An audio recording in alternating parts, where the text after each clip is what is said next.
Well, rip. Yeah, like I said, this engine is completely dead, and I've been talking to that shop that broke it, and they came to the conclusion that they only legally had to replace it for free. So a new K20A3 engine, or a new, being around 60,000 on it, and to install it for free. That's all they have to legally do, which kind of sucks. So I was thinking maybe they could get me a swap, so like a K24A2 swap, K20A2 swap, etc. And they said, nope, we don't have to do that. So I can't go down that route, which sucks. And then another option was to have them just pay cash, and I could either just bring it to another shop to have it swapped, or could just sell the car to them like it is, and then just get out and buy a new car in the near future.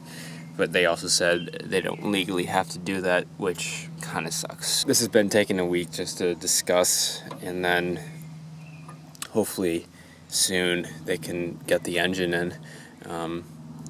I hope they don't keep on pushing it back just because it's a free job, because they're not going to make money off the job, which would be kind of a shitty move. So I'm going to try and hold them to late July to get it done, which should be plenty of time.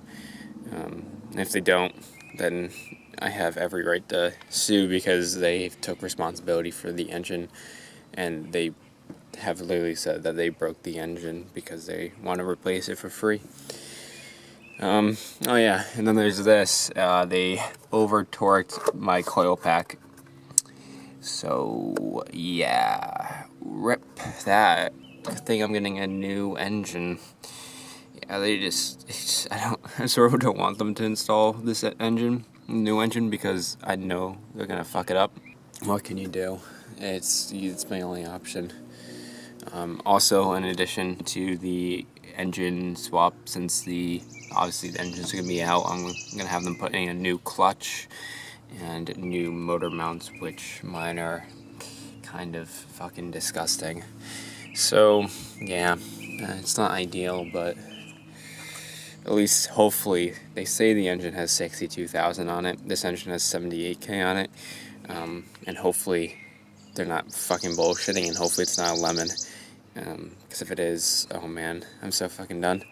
And then once everything gets back in the car, I might sell it, or might keep it for a few more months and then toss it or get rid of it and start looking for, I think I decided on a 350Z, a Nissan 350Z, or a Audi S4.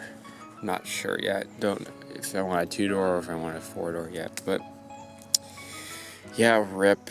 Kind of sad, kind of sucks, but what can you do? But yeah, that would end this short video. I was just going over what I discussed with that shop, and hopefully they can start next week. I'll keep you guys updated on that. Peace out.